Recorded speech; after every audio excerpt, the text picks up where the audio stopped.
né? A gente sabe que nós estamos em um tempo diferente, depois que chegou o advento da internet, a comunicação, muita informação, e a gente sabe que o mundo mudou. E muitas pessoas depressivas, e por aí vai surgindo outras coisas, porque vai surgindo as ideologias, né? Os pensamentos, enfim. E existe uma ideologia chamada ideologia de gênero. Uhum. E nessa ideologia abre-se um leque para vários comportamentos que vai surgindo.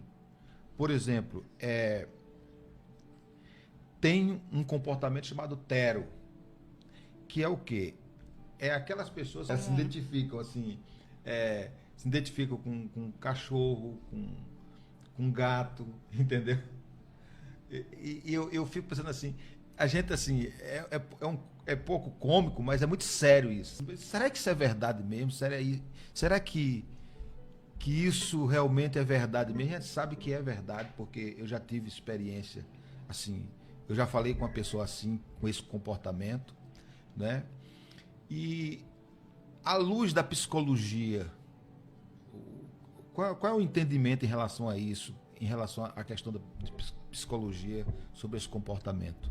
Você tem alguma... O comportamento de se identificar com Sim. outras tem surgido muito, né? Assim, eu acredito que isso não é um fenômeno novo, né? Que ele existe há algum tempo. Porém, assim como a aba, ele não era muito, muito difundido. Mas, assim, existem muitos profissionais e com opiniões diferentes, com vertentes diferentes. Às vezes eles se deixam se verticalizar por opiniões políticas, religiosas, né? Mas a psicologia ela não vai por esse trâmite, sabe? Nosso código de ética, inclusive, ele fala que psicólogos eles não devem misturar a nossa prática psicológica com, enfim, aparatos políticos nem religiosos. Então, a gente não coloca muito isso no nosso dia a dia. Mas a psicologia, para essas pessoas, eu acho que ela não está muito na via de entender comportamento, sabe? A gente não precisa... Às vezes, a gente não precisa entender para acolher. Às vezes chegam pacientes assim na clínica, né? Como a gente escuta relatos de profissionais que já são formados. Chegam pessoas que se identificam com outro gênero que, enfim, que não nasceu. Mas a psicologia está aí para acolher mesmo, para entender de onde vem isso, né? De onde vem, porque podem existir muitas pessoas nessa vertente, mas que com justificativas diferentes, com histórias de vida diferentes. Então, a gente tá aí para acolher e para entender de onde vem. Às vezes, enfim, né? As abordagens, elas falam coisas diferentes, né? Tipo, a psicanálise pode chamar de um jeito, a TCC pode chamar de outra. Existem psiquiatras que falam sobre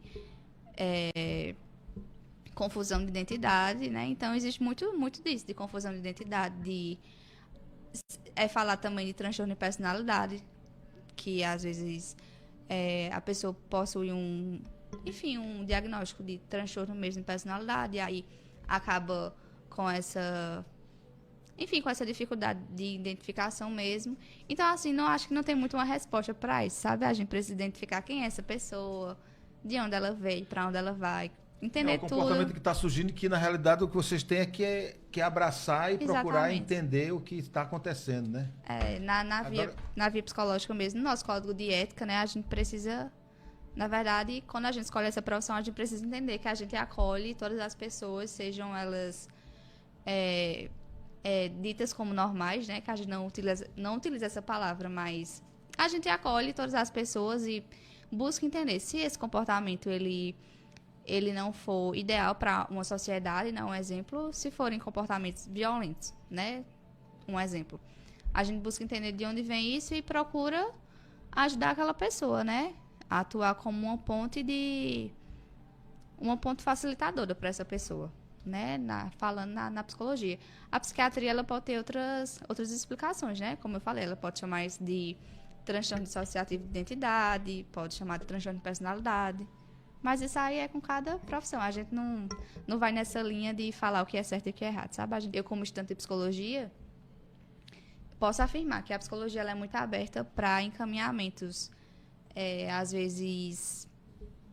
Às vezes não, né? Quando necessário, medicamentoso, quando necessário, psiquiátrico, a gente trabalha muito no via multidisciplinar. Né? Mas temos mais perguntas aqui para você, Gabriela. Aqui a Laís Alves pergunta, atualmente você acompanha quantas pessoas?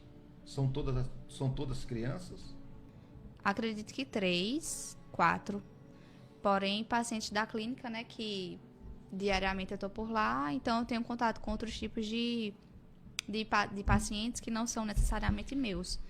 Mas não são todas crianças. Eu tenho um paciente adulto, né, que além do diagnóstico de TEA, ele é PC, né, ele é portador de paralisia. E aí foi outro desafio, né, que eu senti, porque eu nunca tinha tido experiência com paralisia cerebral. Tinha tido experiência com reabilitação, reabilitação neuropsicológica, né, mas aí foi outra vertente que eu tive que me adentrar em mais estudos, né, estudar mais.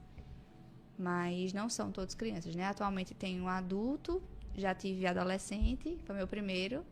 Até hoje a gente mantém contato. Na verdade, eu mantenho contato com todos os pacientes que já foram meus, né? Em relações boas. Mas